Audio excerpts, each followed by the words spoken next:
I'm Shannon. And I'm Holly, and this is a Girls Gone Curious podcast, where we talk about things that make us curious. So, grab your favorite drink, sit back, and relax because your show is loading.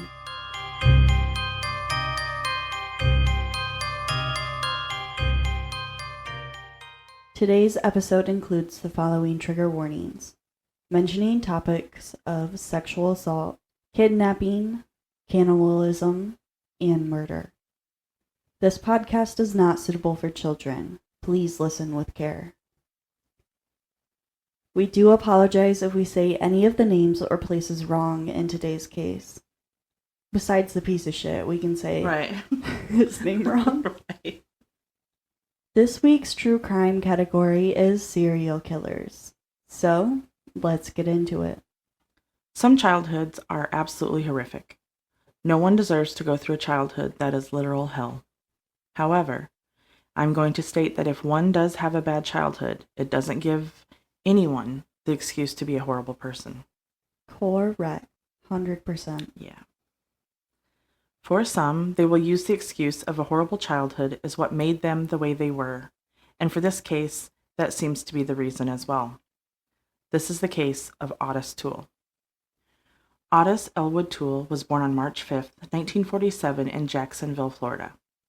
He was one of 5 children. By all accounts, Toole had a very terrible childhood. His father was an alcoholic that was physically, mentally, and sexually abusive towards his children. His father would sell his children to his friends and neighbors. And in one instance, he actually sold his son Ottis to one of his good friends. That's fucking messed up. His father would leave, but the abuse did not stop when he left. Toole's mother was also mentally and physically abusive. She would force him to wear girl clothes and called him Susan often. What the fuck? Yeah. Toole's oldest sister would sexually assault him several times as well.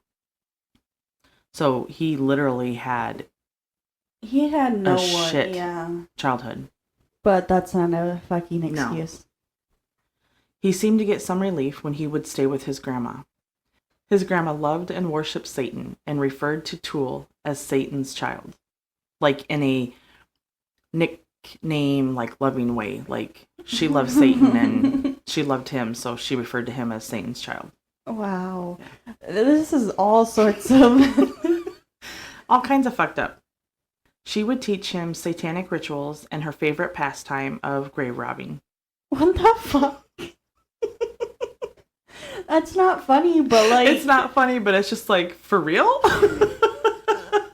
The only person that was like loving towards him was a Satan worshiper. Yeah, and she was a grave robber. So, yeah. That's awesome. Not really, but like... Oh, yeah. Fuck.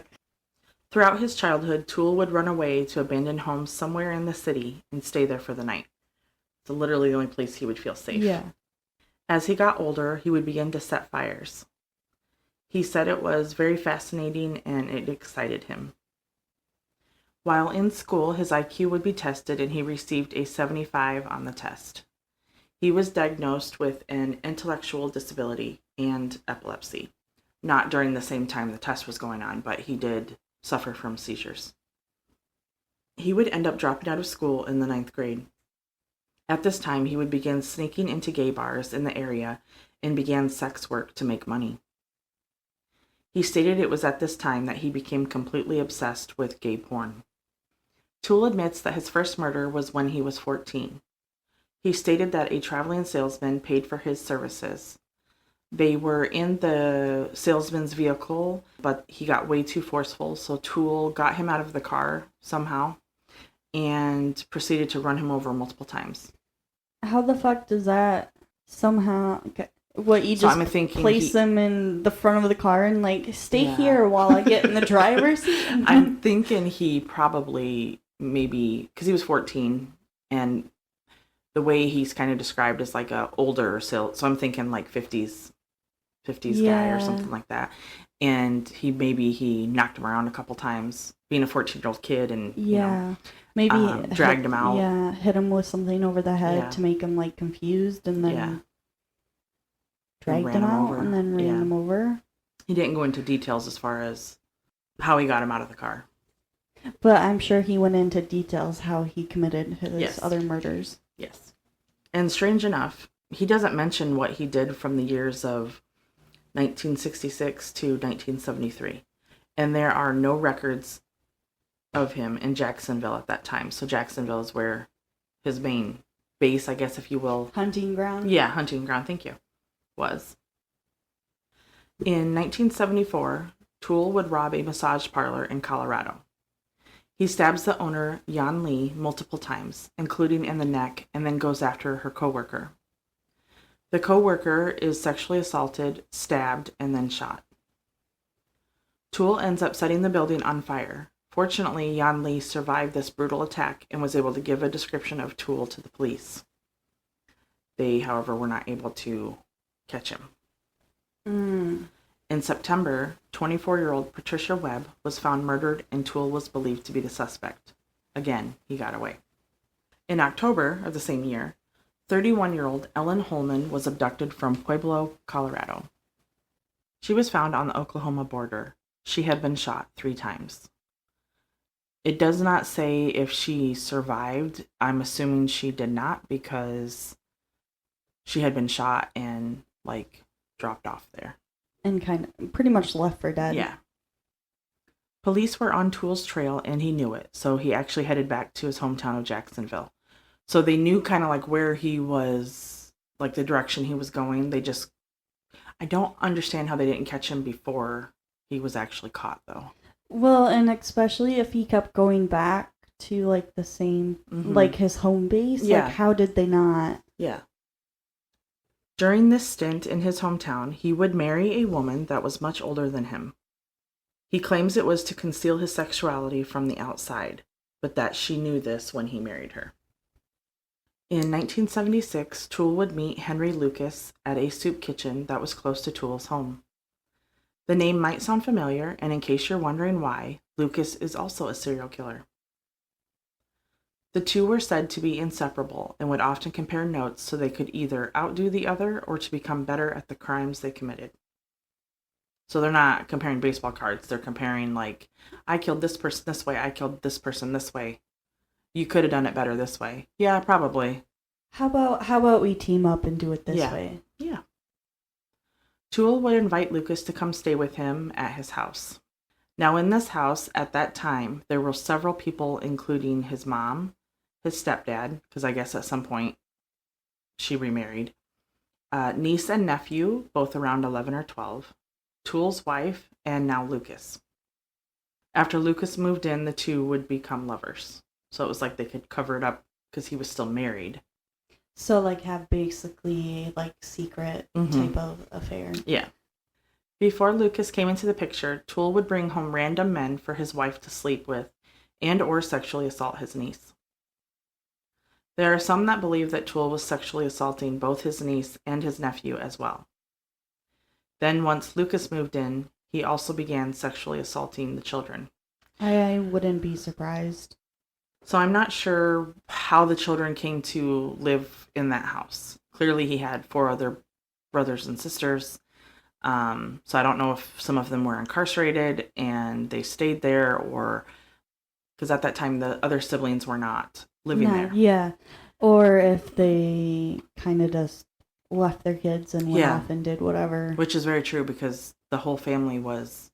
Yeah, the whole family's messed up. It's just all messed up, yeah.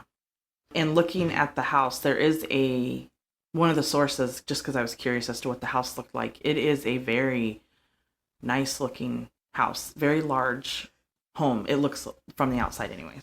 Not that that means anything. I'm just saying I was curious of where he grew up, and it was... It's probably a nice house from Robin Graves. True. Once Lucas had been living there for a bit, Toole wouldn't bring home any other men, and he didn't want his wife to live there anymore either. He wanted her gone. Oh, that totally... Use her as a front for however many years, and then just say like, "Oh, I'm okay with you not being here anymore. Yeah. I just want to be with this other piece of shit." Yeah, yeah. What the fuck? I don't care where you go, but you can't stay here. What the fuck? Toole and Lucas would begin to go on crime sprees of robbing small stores, gas stations, and people broken down on the side of the road. If anyone resisted, even the slightest, they would be killed. I'm sure they didn't even have to resist. Yeah. They would probably just kill him if they wanted to. I think that was more like a... excuse. Yeah, because they were like, oh, well, don't resist or I'm going to kill you. Like, kind of... almost like... it's a game. Yeah. It's for sure. Egging them on, yeah. like, mm-hmm. I dare you to do something. Mm-hmm. Or more like, please do something so yeah. I can kill you. Yeah. A clerk in a small convenience store was robbed at gunpoint. Toole tied her up, and she was told not to make a noise or resist, or she would be killed. She tried to get away, and Lucas shot her in the head. She was sexually assaulted after she had passed away. Necrophilia. Yes. That should probably go. That should have probably went on there, but... just... also the arson. I did not mention the arson. So yes, there is lots of arson. Trigger warning. Necrophilia and arson. Included. Pretty much anything you can think of probably should have been a trigger warning, honestly. I mean, it's not as bad of a trigger warning as cannibalism, so I guess. True. I mean, some people may not see cannibalism as bad, as one of the really bad, but I see that as like a... mm-hmm. It's more of like an ick trigger mm-hmm. warning, yeah. What the fuck? Yeah. And something that definitely needs to be a trigger warning in the beginning, mm-hmm. because I know certain people can't handle that. Yeah. I couldn't even handle some of it as I was writing it. Yeah, and stomach twisting, make mm-hmm. sure you eat way prior to listening to this. Or, I mean, if that doesn't bother you, go ahead, eat some chips as we're describing. Oh, fuck, I don't even want to. No thank you. Oh, fuck. Anyway. The duo got in their car and took off. Their next victims were a teenage couple that was walking on the side of the road heading to get gas. Their car had broke down on the side of the road, so they were walking to get gas. Toole and Lucas pulled over, shot the boy multiple times, and abducted the girl. Toole decided that he would drive and Lucas would sit in the back seat so he could sexually assault the girl. Toole would get extremely upset that he was assaulting the girl. Not because he was assaulting her, but because Lucas was his. What the fuck? Yeah. But yet I'm sure that he was assaulting other people too. Yeah. Yeah. So he pulled the car over, dragged the girl out of the back seat, and shot her in the head. What the fuck? These individuals had stated that they loved it when women were broken down on the side of the road because it was like the universe was giving them, quote, free lunch, end quote. What the fuck? Yeah. Just really disgusting people. The thing that makes me think is that they're degrading women. Mm-hmm. Oh, for sure. They're saying pretty much women are just a prey in the food mm-hmm. chain. Yeah. They're not... They're not a person. They're literally just an item to be disposed of. Basically. Yeah, pretty much. Another female victim was found on the side of the road. She was found in a field. She had been stabbed 35 times and both nipples had been removed. What the fuck?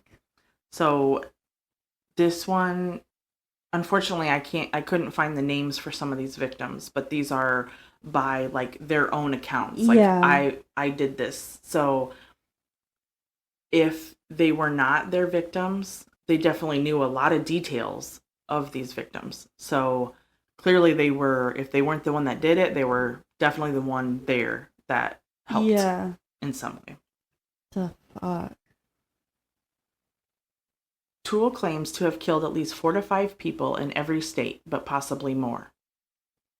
He said that they were usually hitchhikers, sex workers, women broken down on the side of the road, and he didn't care if you were man, woman, or child. If he felt the need to kill you, he was going to kill you. Yeah, fucking piece of shit. Mm-hmm. Toole stated that somewhere along their travels, an unknown man came up to them and knew who they were and the crimes they committed. This person was a recruiter of sorts for the Hand of Death cult. Bull fucking shit. He claimed that both of them were recruited by the group. If they accomplished the tasks needed, then they both would be in the cult. The Hand of Death cult was set to be in the Everglades of Florida, but also everywhere and nowhere.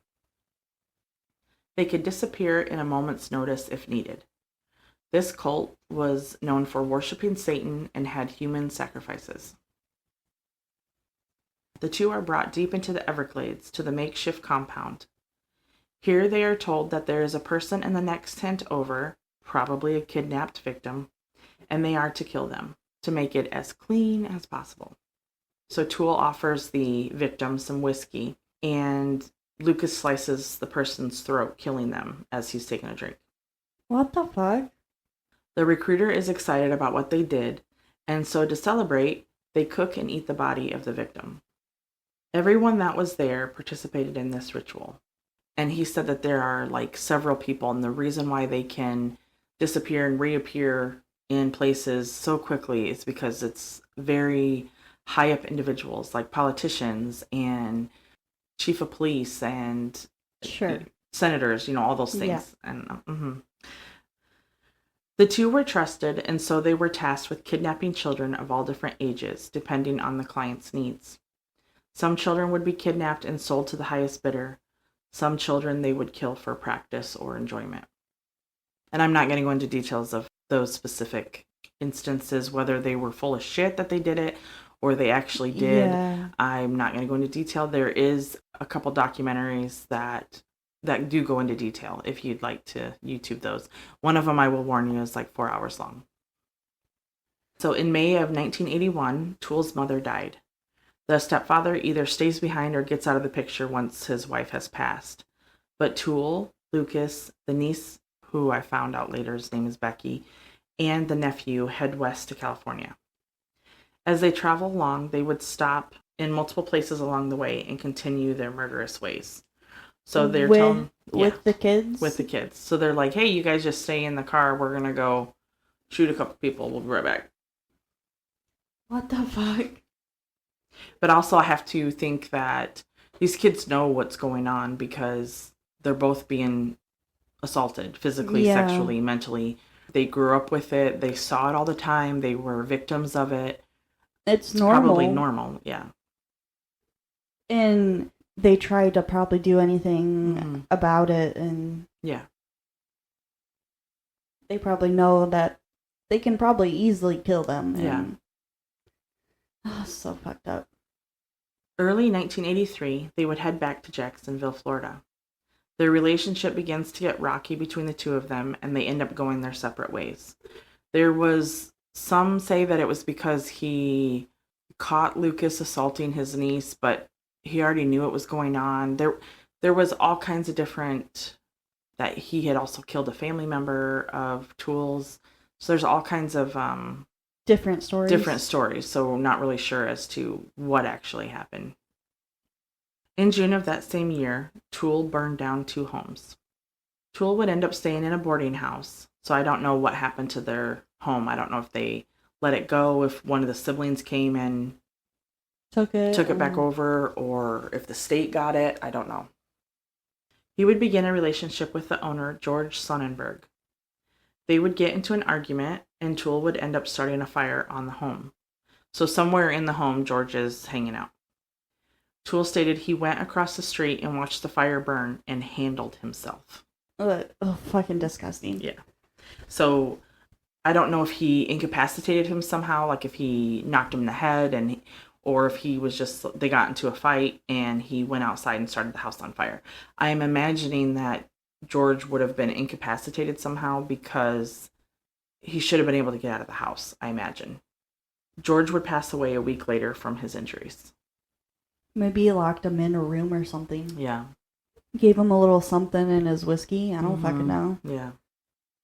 Toole would get arrested after those arson events, and once in prison, he would admit to starting over 40 fires in 20 years. In prison, Toole would admit to killing over 150 people And in October of the same year of 1983, he would admit to the kidnapping and murder of Adam Walsh. Which, if you haven't listened to that case, go listen to it. Yeah, it's literally the one right before this. Yeah. Toole really liked killing people. He said there wasn't really a reason why, he just did. He claimed that his partner Lucas and him had killed well over 700 people, and the number together actually would be probably closer to over 1,000. Which, it could have been they were just full of shit, and that's not even close to the number. Like, police said it's... One of the sources said that police believe Toole probably could have killed closer to 20-ish, maybe 30-ish people, just because of... For his claims to have worked, he would have had to have driven a very long time each day. Like, we're talking like way over half of his day driving every single day to kill these individuals. In November, police recorded a phone call between Toole and Lucas. Lucas was in prison in Texas at the same time. So Toole was in Florida in prison, and Lucas was captured and was in prison in Texas for the murders that he had been convicted of. You can hear the conversation, or at least pieces of it, on YouTube, but I'm not going to go into detail of the whole conversation here. The main points are that they talked about eating people, especially young people. Toole would brag about his barbecue sauce that he made that was specifically for eating human. He claimed that killing humans for pleasure or for eating, quote, no different than butchering a pig, end quote. They laughed about their rituals and eating young ribs. Just some really fucked up shit. That's fucking fucked. Yeah. And young ribs is like children, teenagers, and I'm not going to go into any of the detail of that. If you really want details, there's probably other videos out there that explain it. Toole was convicted and sentenced to death in the murders of George Sonnenberg and Ada Johnson. So Ada Johnson I'll get into more information on her. Fortunately, there isn't a whole lot of information on the victims that he was actually convicted of. Yeah, convicted of. Mm-hmm. His attorneys were able to get the sentence commuted to life in prison due to his mental disability.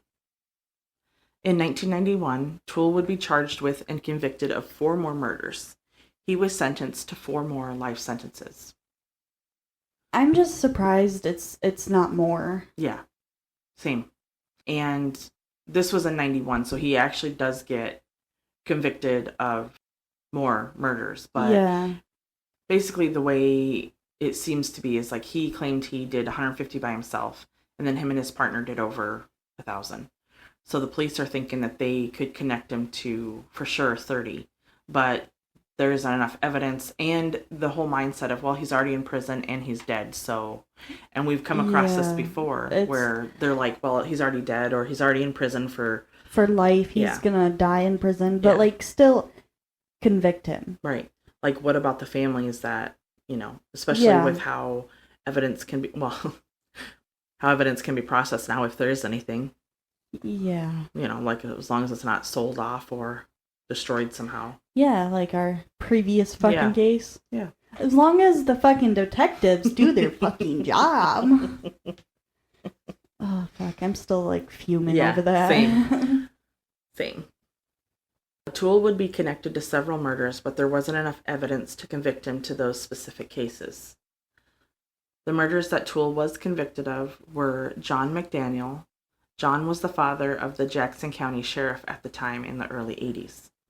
He was killed in a small convenience store. And unfortunately, the sheriff at the time was the one that responded to the call. So he actually saw that it was his. Oh, man.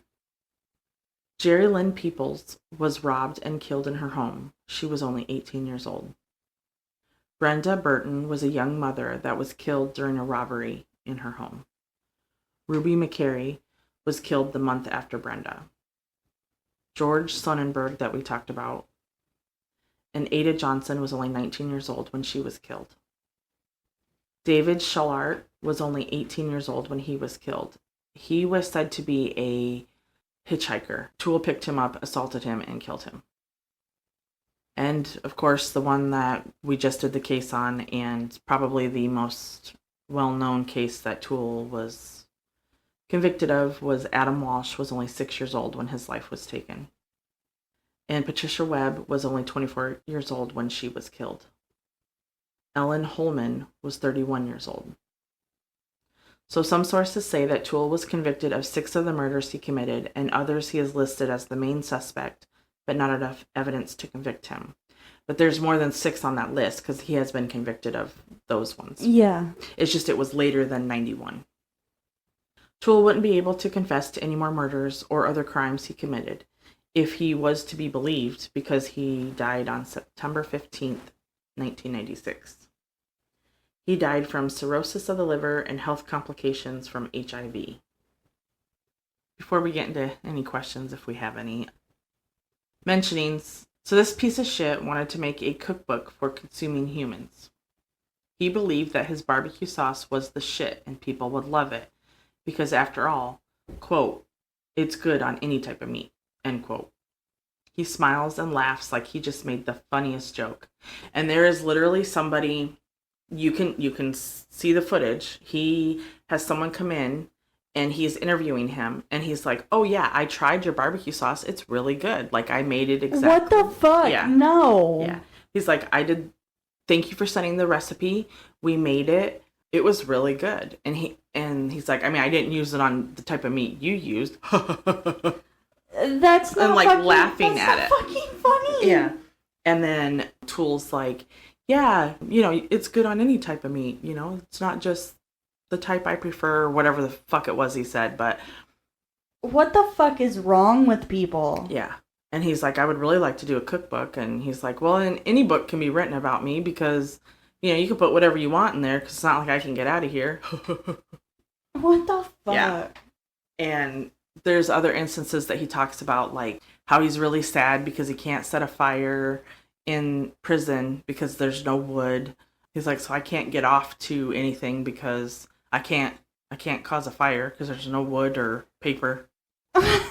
You need a fire to get off? Yeah. This guy is a piece of shit. Yeah, and he was very warped for sure.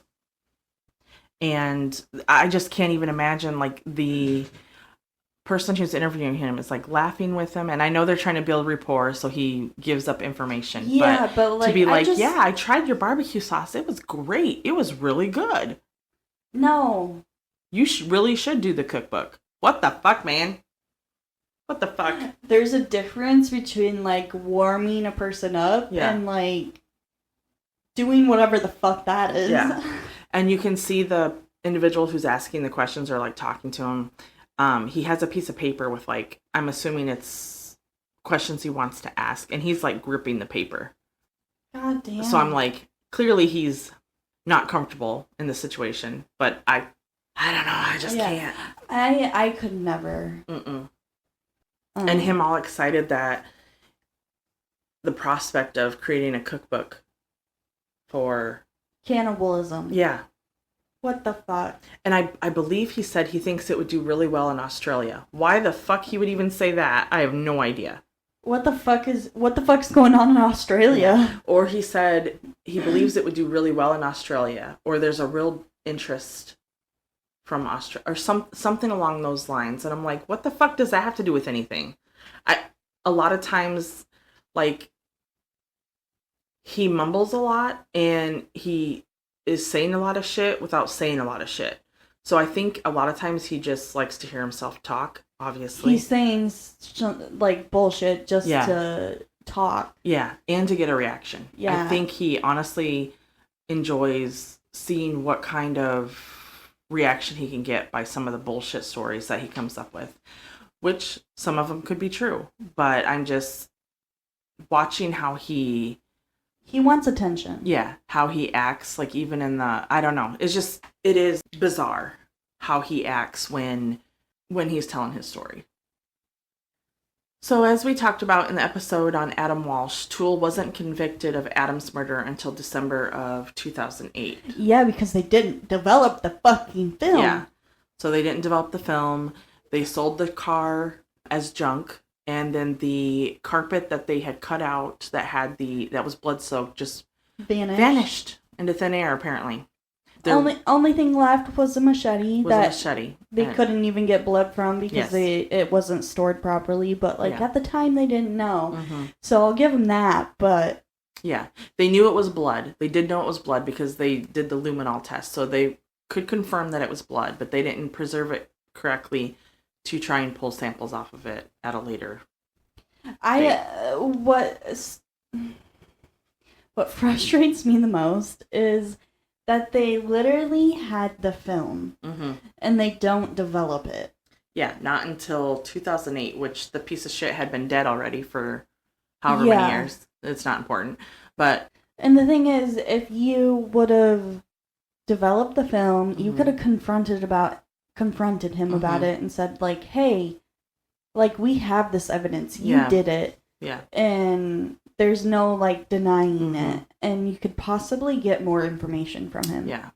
I did actually see, as I was researching Toole, the police there was a miscommunication, go figure, between the corrections officers, prison, and the police officers that were investigating Adam Walsh's case. There was a miscommunication regarding how sick Toole was.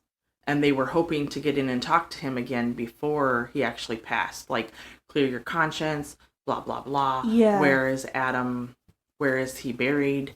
What did you do with him? Like, that's what they were hoping to find. This is like your last chance. Yeah. Like, to come clean. Yeah. Free your soul, whatever. And he died. So the investigators were upset about that, which I get. But also, like, how many times can you fumble something before? Yeah. I mean, granted, when they developed the film, didn't a new person take over the case? Yeah, it was because new investigators took over the case. And started doing their job. Yeah. And that was over a decade later. Yeah.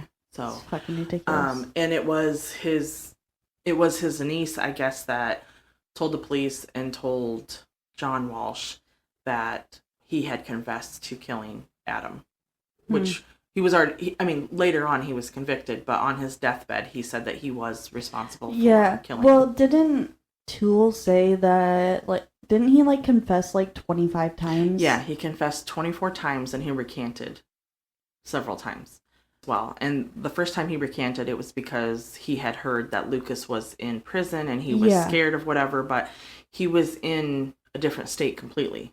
Like, neither one of them were I don't understand together. Why he would recant it. Yeah. I don't fucking know.